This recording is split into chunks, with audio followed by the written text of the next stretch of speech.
Hey guys, how you doing tonight? Living the dream, Mr. Living the dream. How we doing? Life's good. Let's get into a new path forward for Division One NCAA hockey. And as I was mentioning last week, it's kind of 52 card pickup. We can take the past and almost throw it all away with one exception, I think, and that is players are still not going to enter the National Hockey League until they're 22 or 23 years old, for the most part. There's going to be our exceptions. And for this episode, it might break into 2 or 3 episodes here. The measurement here for success is NHL hockey players. It's not winning your conference. It's not winning your league. It's not winning a national championship. Who's getting the National Hockey League players? Who's developing them? That's it. Dan, why don't you recap what we did last week? Well, any good professor in any good Hockey 101 course would recap what you did last week so that we can get into the guts of the issue at hand tonight, which is going to be a fun one. What does the CHL want? That's what we covered last week. Well, it's easy. They want, as a default, all the best 16s and 17s to make their way to the CHL. They want to keep all those best players in the CHL until 19.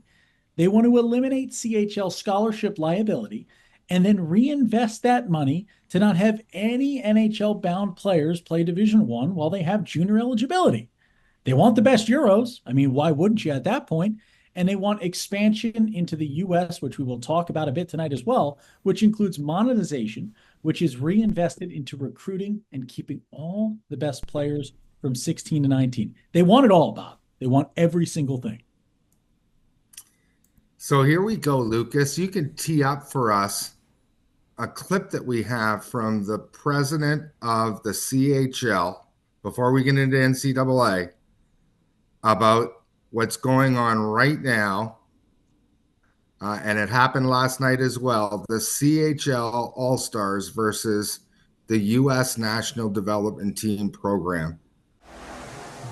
A lot to look forward to, and the 2024 CHL USA Prospects Challenge presented by Kubota Canada is around the corner. Who better to talk about the Prospects Challenge than the president of the Canadian Hockey League himself, Dan McKenzie. Dan, thank you so much for being with me here tonight. Thanks for having me. Let's dive into the action happening November 26th and 27th. It is just around the corner. What can we anticipate?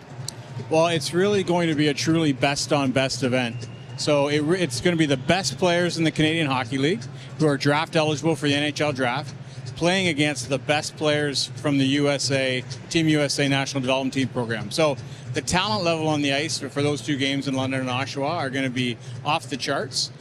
You'll have folks along the lines of Porter Martone, Michael Misa, Quinn Beauchesne, who's an Ottawa boy. He's going to be on the team, and speaking of, there he is. It's going to be great. So great talent. If folks do want to get tickets, chl.ca/prospects challenge, but it's going to be a great event. Okay, fantastic. So again, that is on the horizon. Let's look now to the World Juniors. They're happening in Ottawa this December and January. You've got a busy schedule ahead of yourself, Dan. And of course, World Juniors is an event that fans all across our country get really excited about. And there's a really special partnership between the Canadian Hockey League and the World Juniors. Can you shed some light on that? Sure. I mean, it really starts with our partnership with Hockey Canada. Most of Team Canada will be from the CHL, but it's not just Team Canada. Last year, we had 63 players in the tournament who were CHL players. About 25% of the tournament. 9 out of 10 teams had a CHL player, and so and if you're if you're an Ottawa Senators fan, Carter Yakimchuk, #1 pick from last year, he's in the mix potentially for the team. Oliver Bonk, ties to Ottawa with Radek Bonk playing. There's some really interesting ties to this part of the country. Absolutely, and Bruce Garriock earlier in the broadcast was. Here's what I took from that. First of all, leadership. The CHL has 3 different leagues with 3 commissioners and a staff underneath all of that. But on top of that, they coordinate everything with Dan McKenzie, who's the president of the CHL. That's something Division One hockey doesn't have. And when I was talking to Jack Parker back in the day, that's something that he had mentioned to me that he thought would be in the best interests of Division One hockey. The clip also talked about the best of the CHL versus the best of America, which in my opinion, and there's no swearing on the podcast, is a big FU to two groups, NCAA Division I hockey and the USHL. Mhm. Third thing I noticed, there was no focus in the interview on the US players, or more importantly, the Division I schools to which they've committed. It was all about the Canadians and all about the hype of the league and the CHL. The focus was then on the World Junior, and they went into how the CHL dominates the World Junior rosters. 63 CHL players played in the World Junior, he said. 25% of the players, 9 teams had CHL players.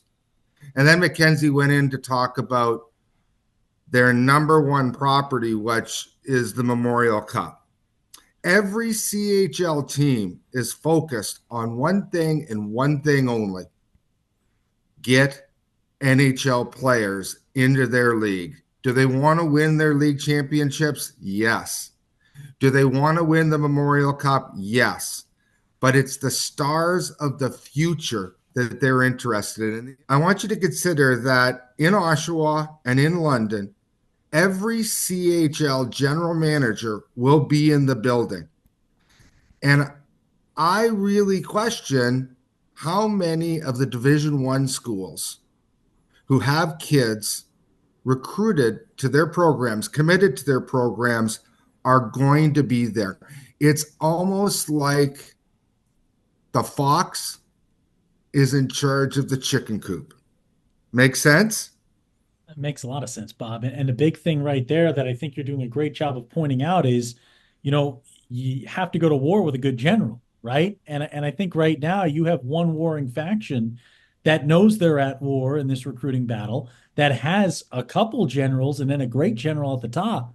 And then the other side, you're looking for who's leading you into this recruiting battle. And right now it's an empty room. So before, Lucas, we go to the second clip, which is Elliot Friedman talking about OHL expansion.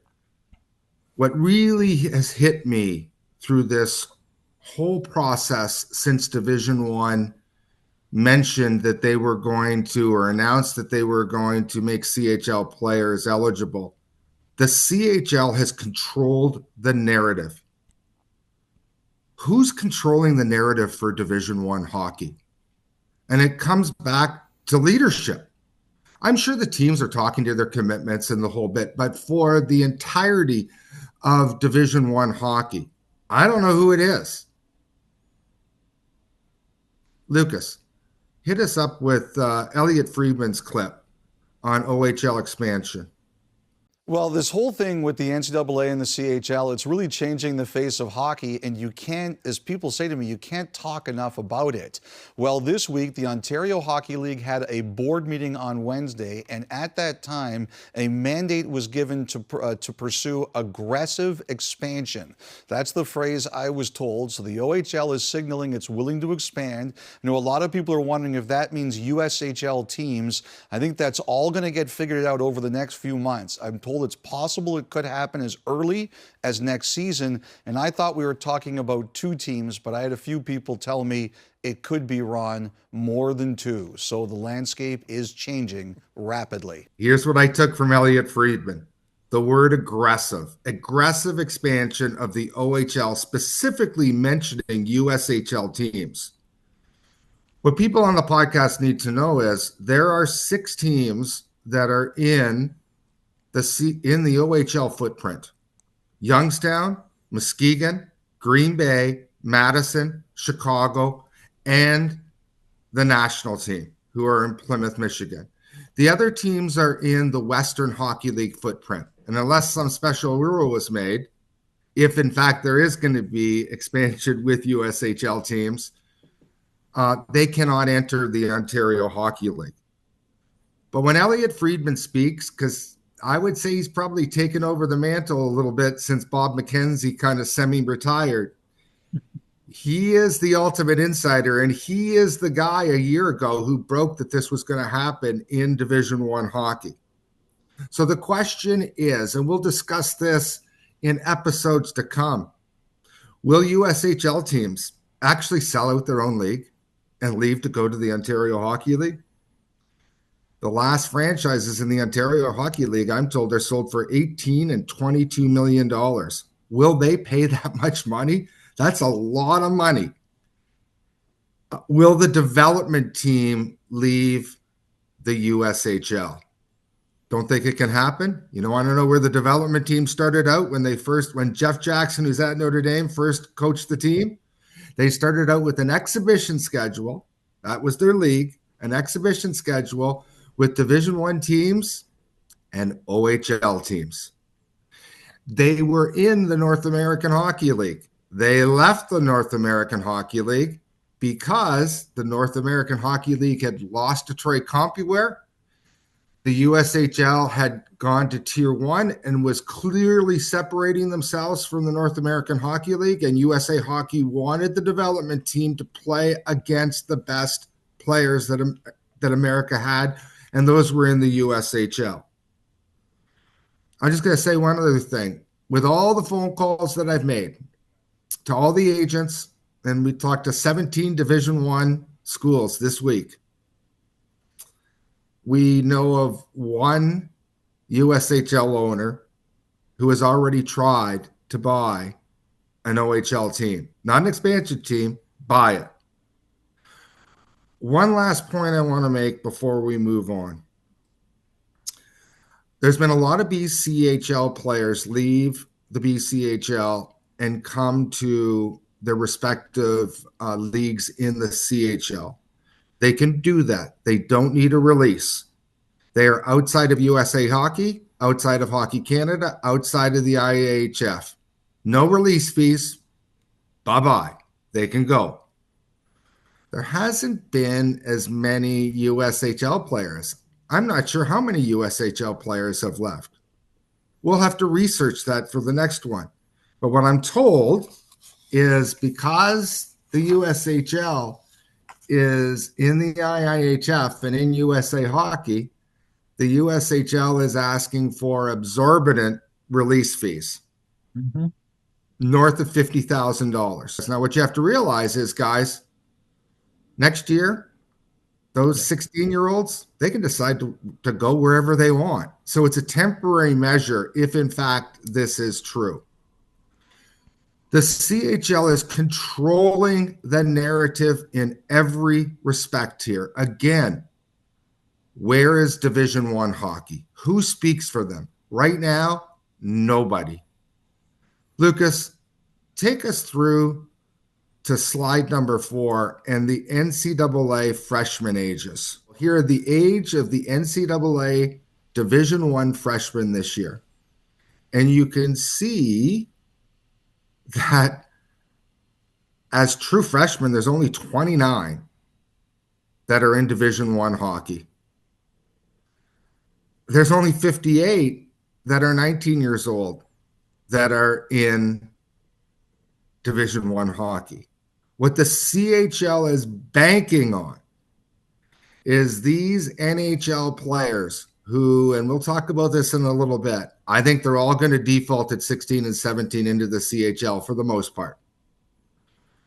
That the CHL is going to be able to keep these kids until they're 18, 19, and then they want to get rid of them at that point in time. Now, we'll find out, but that's the CHL's plan as we covered last week. And the question is, and we'll talk about this later in the podcast, is Division I hockey going to carve out a new path forward? What do you think?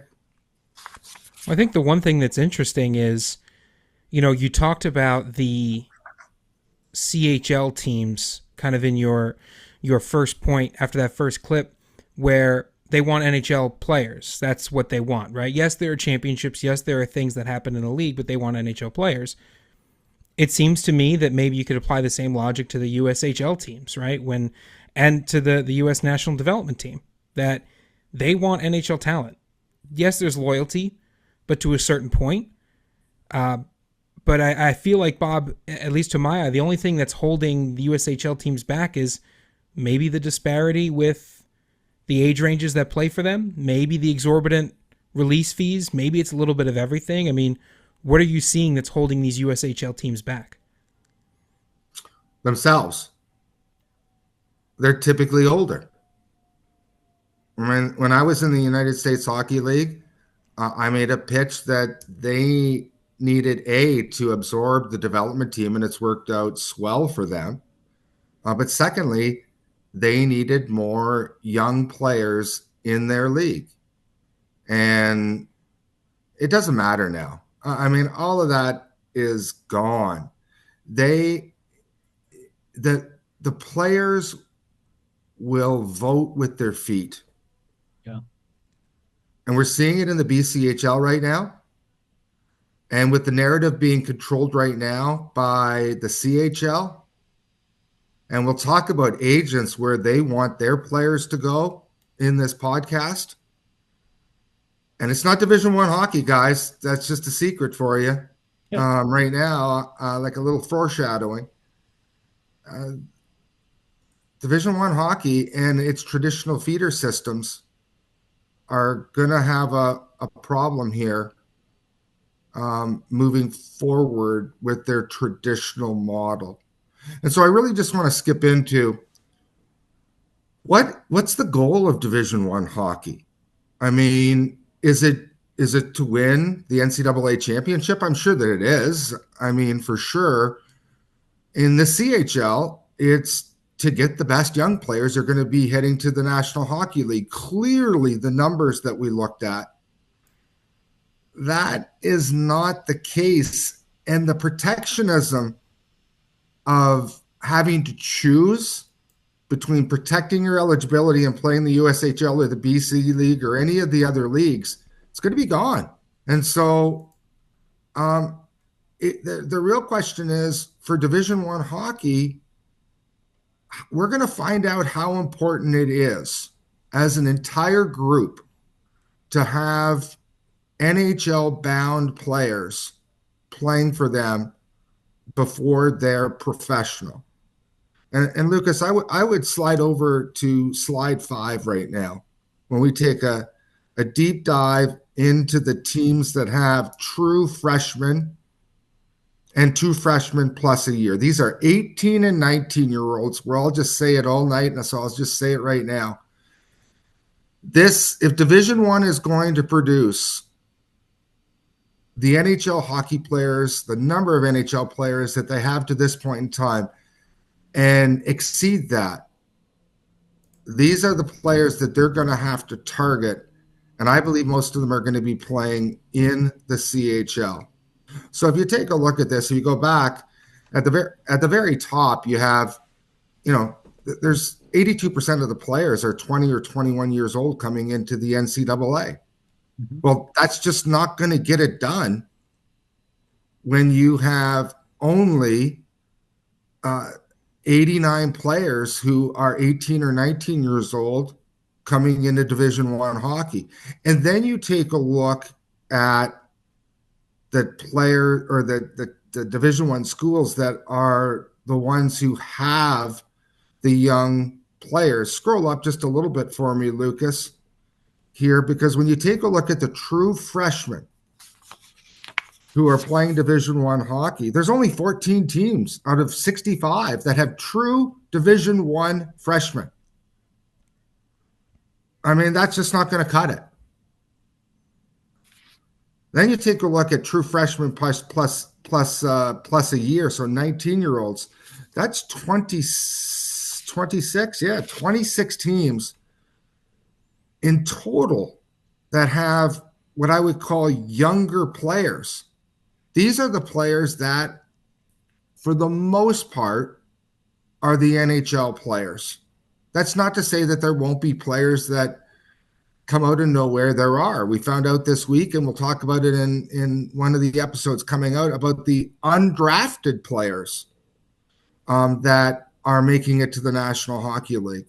Surprisingly, the first rounders, well, not surprisingly, the first rounders and the second rounders are 1 and 2. But the undrafted players are the next group of players that are making it to the National Hockey League. Well, right now that favors Division I hockey. But what happens, guys, if all the players are playing in the CHL and Division I is just ignoring them at 18 and 19?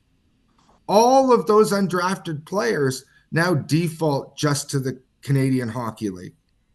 So if you go to slide 6, Lucas, and I'm going to use a term here. Hope I don't alienate a bunch of my friends in Division I hockey, but I'm going to use a term called blue bloods. Yeah. Who are the blue bloods? Well, you can see them. They're Michigan. They're Boston University. They're Boston College. I don't know who did that. Okay. It could have been any one of us. Could have been anyone. You guys are blue bloods. But if you take a look at the teams who have won championships, here they are. Michigan 9, Denver 9, Dakota 9, Wisconsin 6, BC 5, BU 5, Michigan 5. I mean, these are your typical what we would call blue bloods. And if you take a look back on the old page, these are typically the teams that are going after the young, skilled, true freshmen who are first-round draft picks who are bound towards the National Hockey League. Then you take a look at the appearances in the Frozen Four. It's kind of the same thing, guys. It's Michigan, it's BC, it's BU, it's Minnesota, it's Dakota, it's Denver, it's Harvard. And this is over the history. It's Michigan State. Maine back in the day, man, that we were a powerhouse. Michigan Tech surprised me. Colorado College. And then I would say there's a number of other schools that are blue bloods because of the conference they play in, like the Big Ten, or their history, or their ability to drive nil dollars. And again, I don't want to leave anybody out, but listen, it's no surprise. Notre Dame, Ohio State, Penn State, UConn, Providence.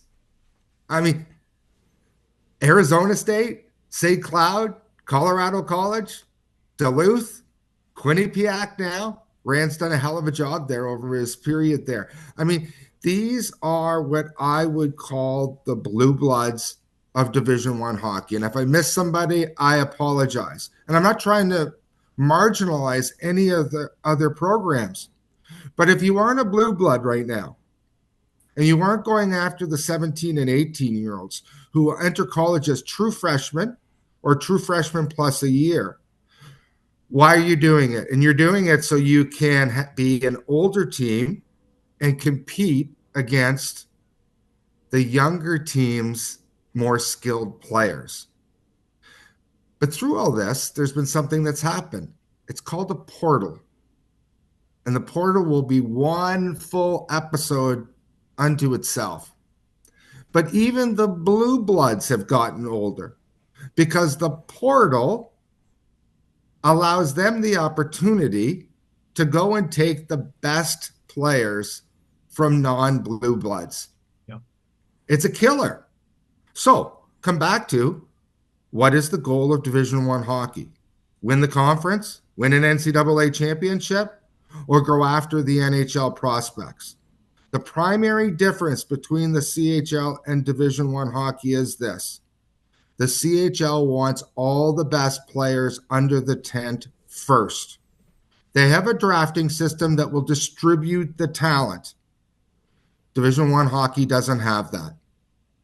And if you are one of the non-blue bloods who haven't been getting the young players, and you're not on this list of championships or Frozen Four finalists, maybe it's time to take a look at a different model moving forward. Because as I said, guys, in our last episode, the CHL is looking at this as a zero-sum game, guys. They want all the best players. And what I'm telling you is, Division I hockey, they can get all the best players too. They won't get them in their draft year because they're in high school. But there's no reason, if they take the proper steps, that they can't get all of those players when they're 18 and 19 years old. They're just going to have to change their model a little bit, Dan. Yeah, and a tough thing here, Bob, I think you look at what makes NCAA football, what makes NCAA men's and women's basketball, what makes NCAA men's baseball and women's softball tick.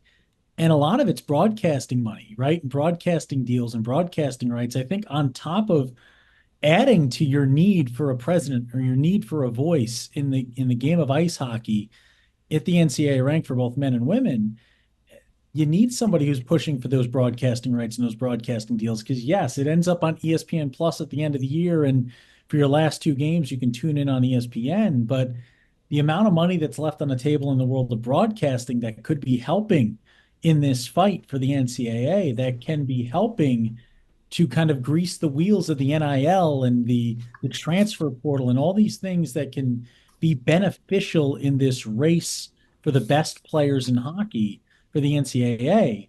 It takes a voice, it takes a figurehead, or at least takes a unified front of college organizations from around the country all working on this. So, Bob, I think you're hitting the nail on the head here in more ways than one as you dig into this. So I think there's three avenues Division One hockey can head down here. They can recruit every player from 14 to 17 and try and get them in as true freshmen after they've been drafted into the National Hockey League or haven't been drafted but are still like amazing players.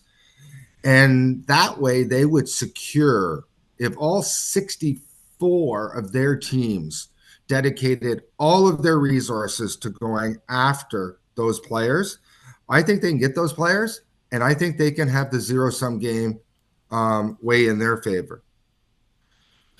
They can stay the course, recruit old, take the CHL age outs,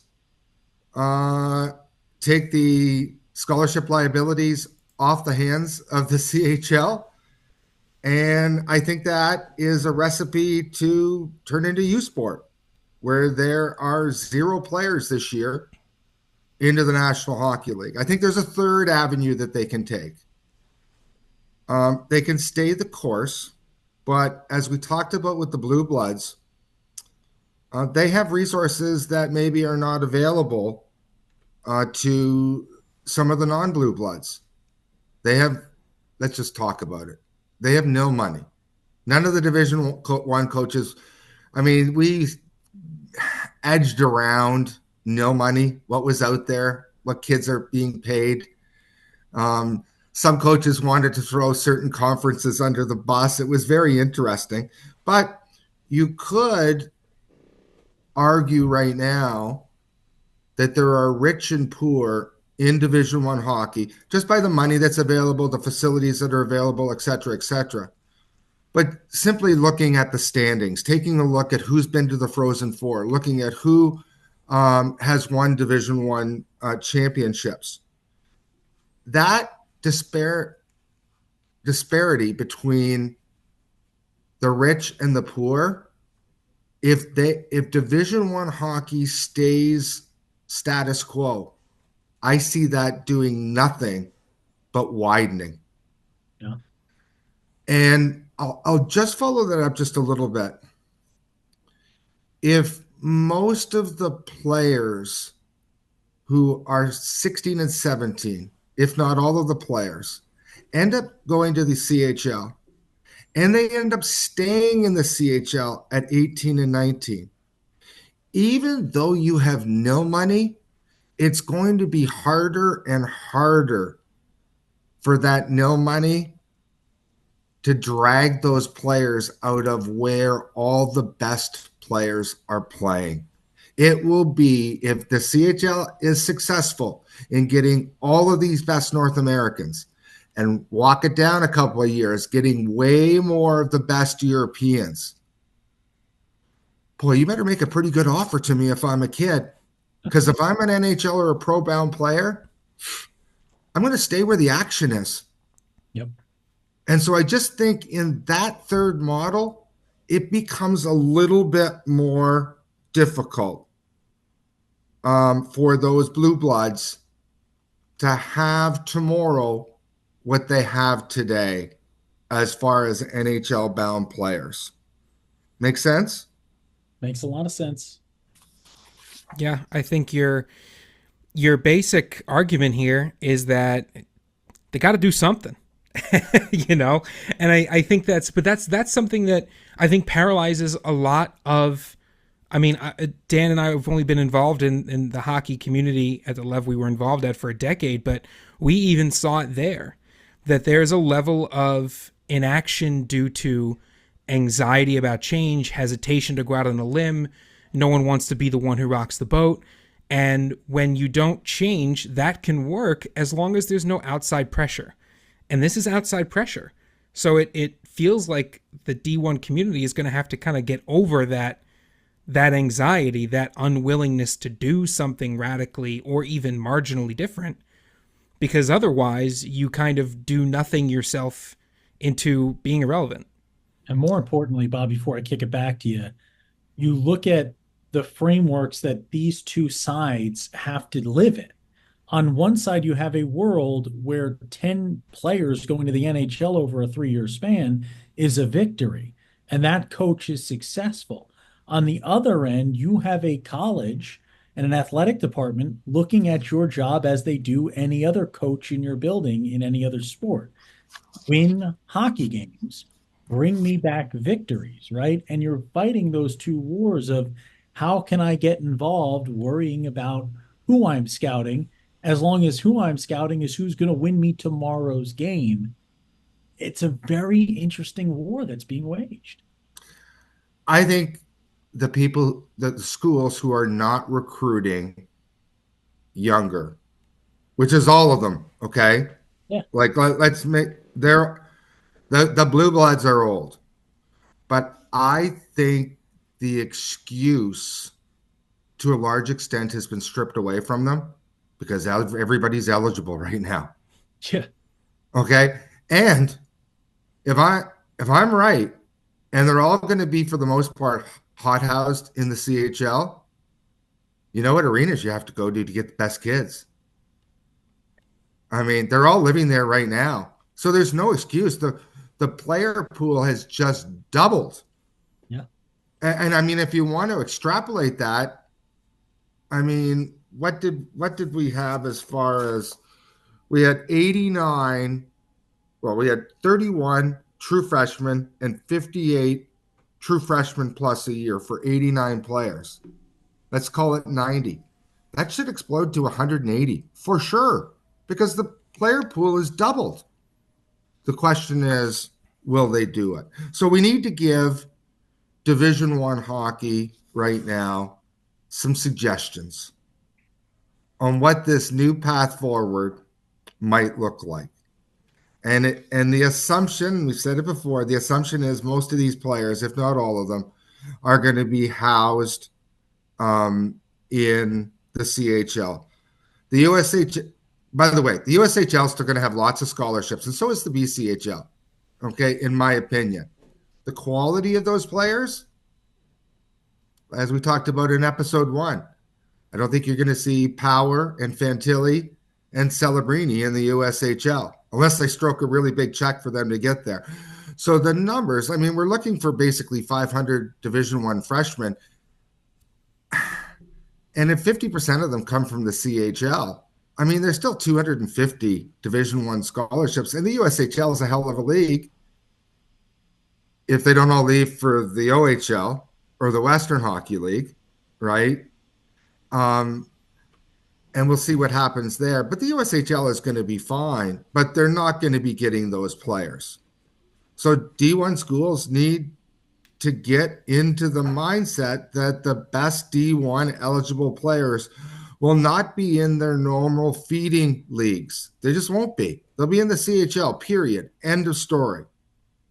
So moving forward, I just want to talk about a little bit about what I think the mindset is of the typical Canadian player and parent and the agents that are around them, and the typical mindset of the American player. So the typical Canadian player is going to play in the CHL. And if they're not a pro, the way things are set up right now, they'll go to U Sport. and they'll get their education, or they won't go to U Sport and they'll go to minor league hockey or, like the ECHL, or some of them will go to the AHL. Now that player can go and play Division I hockey at 21 or 20 or 21. The problem is basically all of these players are not NHL hockey players. How do I know that? U Sport doesn't have any NHL hockey players. So why would Division I hockey think that there's going to be NHL players there? There just isn't. So that mindset must be changed by Division I to have those players on campus at 18 as true freshmen. The days of saying wait until you're 20 if you want NHL players, they're over. I'll talk a little bit about the mindset of the American player. There are some, a decent number that are in the CHL right now, and they go there because they want to be a professional hockey player. And if it doesn't work out now, they could still go D1. So let's talk about the mindset of American players who may go to the CHL. I believe they're going to go to the CHL, most of them at 16 or 17. But say they don't get drafted.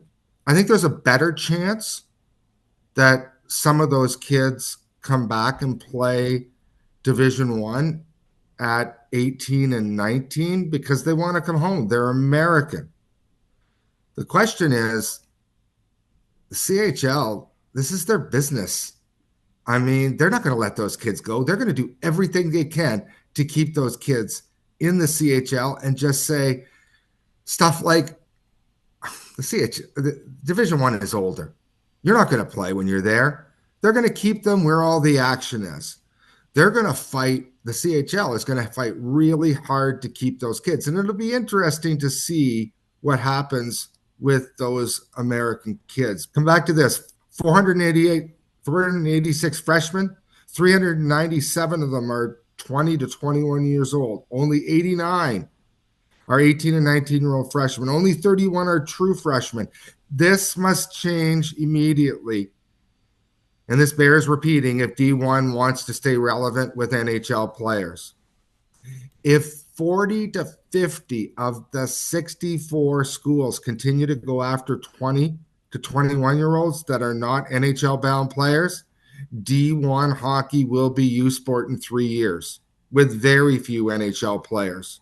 Suggestion: all of D1 schools must be recruiting 16 and 17-year-olds. In a second, I'll be telling you how they can lay the groundwork with the 14 and 15-year-olds. The Blue Bloods, they're winning games and they're winning championships now. And the others are not. They've got to change. The ones who are not. The non-Blue Bloods aren't winning. Why not change? And I'm not going to talk about the definition of insanity. Okay? You're doing that over and over again all the time already. It's insanity. Why keep doing the same thing? Now, listen, the answer by some teams might be, I just want to win my conference. And I get that. And I come back to, what's the purpose of Division I hockey? So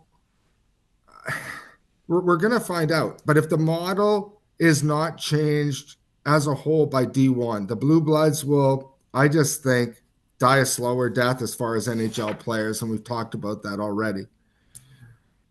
The non-Blue Bloods, guys, they can be Blue Bloods overnight. How many times have we seen programs at any level or any sport turn it around? They can do it. How do they do it? Well, and we'll talk about this in the next episode. No money. If I was one of these programs, I'd be finding my pagula. Better facilities. We already know through the agents that the Division I schools have better facilities. Build better facilities if you don't have them right now. Some of the NCAA teams have built some amazing arenas from which they can build their program. Sell better.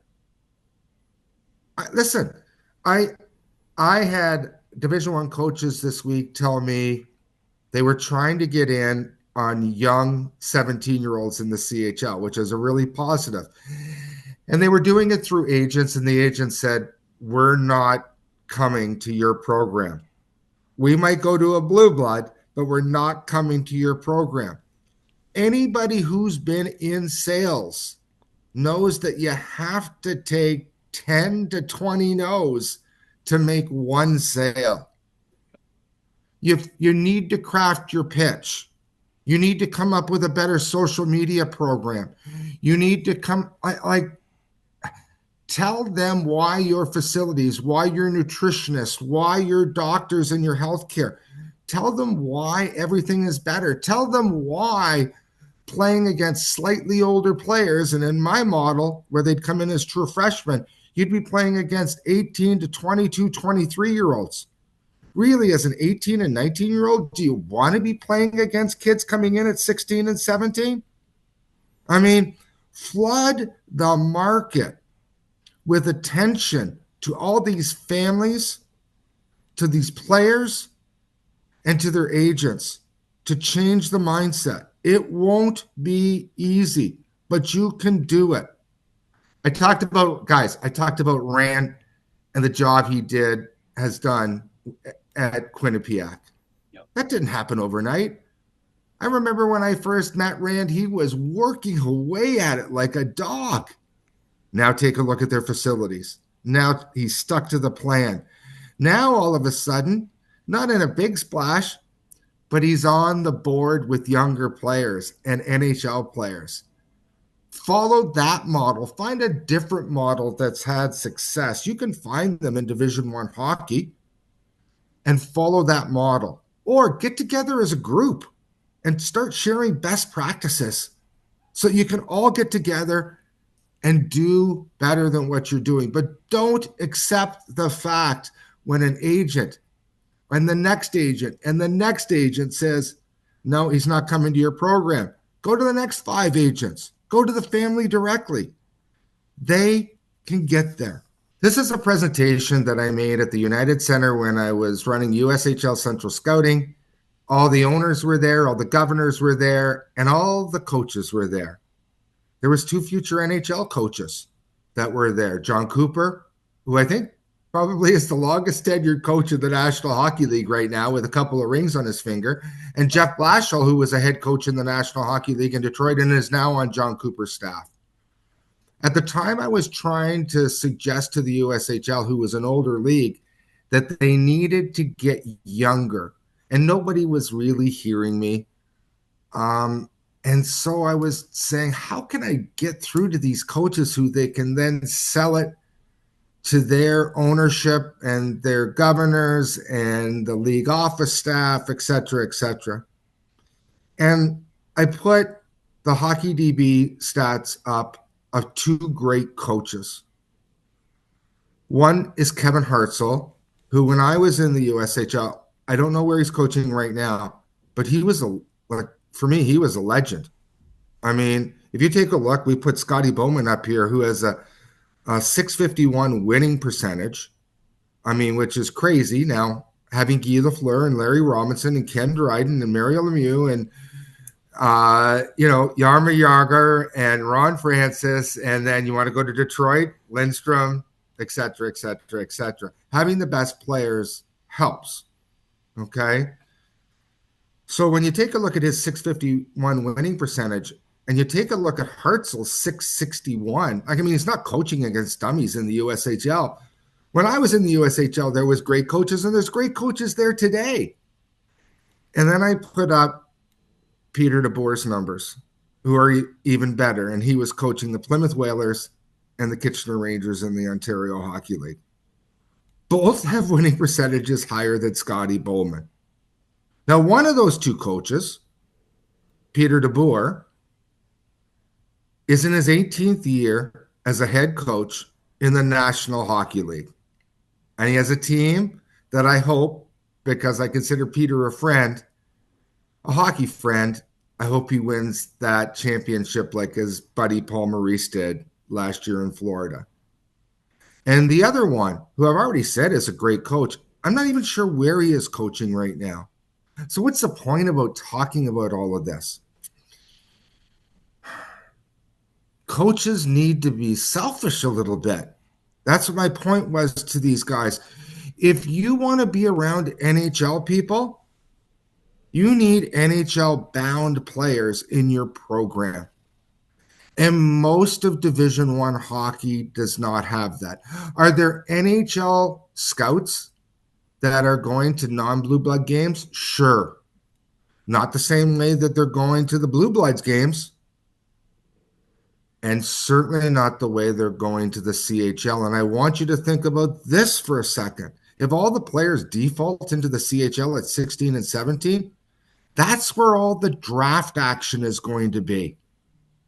The only action that will be in Division One hockey, because these players now, if they come in as true freshmen, are going to be past their draft year, will be following up on how their prospects are doing at a higher level. If they stay old, there'll be no NHL people in their building. If they go young, there'll be lots of NHL people in their building. And I would suggest, because they're already NHL draft picks, you won't get the scouts there. You get the general managers there. Oh, and by the way, those are the guys who hire the coaches. So if any of these Division One coaches have aspirations of moving on, like some have already into the National Hockey League, I think you can greatly enhance that by having a league that has taken all the best 17-year-olds out of the CHL and dumped them right into Division One hockey. Not just across 20 teams. Next year across 30 teams. The year after that across 40 teams. The year after that, 50 teams, and so on. So everybody's getting a bite at the apple. Make sense? Yeah, and I think, Bob, the Dans and Lucases of this world and this equation have as much to play in this as well. I think you look at young skaters, what's one of the words that you think of? It's cool. Where's the cool place to play, right? Where am I going to enjoy my time? Where do I get to go play in front of the most people? Where do I get to feel like the biggest star? And right now, that feels like the CHL, right? You have agents, you have big buildings filled with folks, you've got the facilities that are nicer on the NCAA side, as you've talked about. But the question is, how do you match those facilities with the overall product you are putting on the ice to entice these players? Not just, hey, I'm recruiting you, come to play for me because I'm a great NCAA Division I institution. But on top of this education you're going to get, on top of this playing experience at a high level and the possibility to go play professional NHL level hockey, you are also going to get the same experience that Alabama football gets when they walk through that tunnel, or Clemson football gets when they walk down and touch that rock on the way in, or the Rock Chalk Jayhawks get in Kansas men's basketball before every game. You can get that experience, and it will rival anything you will ever get across the border up north. That's what you need on top of everything else in this recruiting game. So as we move on here, we're going to get into some real specifics as far as how do they get these players. We're going to spell it out for them, but we can't do it all in this podcast, guys. I mean, I don't know what we're in. We're at 30. We're into 35, 40 minutes already. I mean, it's going to have to be an episode too. The CHL was a layup as far as what they wanted. Dan, what are we going to cover on our next podcast? Well, Bob, while we want to get every bit of the treasure out of the barrel right now, we're not going to tonight. We're going to bring you back with more. What's next? First, College Hockey Inc. They used to be in charge of, ensuring players kept college eligibility. Well, they don't got to worry about that anymore. So what is the new purpose of College Hockey Inc.? We will touch on that. Next up, what's the suggested leadership model for D1? Bob keeps talking about, we need somebody in charge. We need a general. We need someone pounding the drum. Who will that be? Who will they all be? We'll find out next week. Next up, how are NHL agents going to play a huge part in this game? I could tell you about 100 reasons right now. I won't, though. Bob's smarter than me. How is Nil going to play a part? We have seen nil all over the place. We just saw UCF College, University of Central Florida, threw out their entire nil deal that they had with a company overseeing it, and they're hiring their own employees in their own athletic department to handle it. Everybody's got their own take on how this one should work. How are they going to sell Gary Bettman that NCAA Division I is the best place for his NHL stars? Does Gary Bettman care? Just get me my stars. Just get my NHL players. You'll find out why he should, and maybe why it should be the NCAA Division I giving him those stars. How is Division I going to expand and monetize? SEC football, baby. Let's make it SEC hockey. USC and UCLA. Why not play a game in the Staples Center in Big Ten hockey? So many things to talk about. D1 coaches need to stop thinking that CHL GMs are their friends. That's the last part. I keep using the term war in this. It is a recruiting war. It is a scouting battle. There are no friends in war, right, Bob? And then, I mean, the topics just keep coming up. We're going to have to, at some point in time, guys, talk about the portal. We're going to have to talk about the USHL and the BCHL, and let's talk about the National Development Team. I mean, they've got some questions as well. We need to explain roster sizes and how many scholarships are out there. Are the school packages from the CHL, well, are they going to be around? I mean, probably not. But the ones that are in existence right now, are they considered an excessive benefit? You'll be surprised at the answers that the Division I coaches gave me. So, like, I could go on. There's all kinds of topics, and we'll cover them each week here on Lucas. Hockey 101. You got it, baby. Guys, have a happy Thanksgiving. You're supposed to say class dismissed. No. He's one of the cool profs. I like that. Have a good day, guys.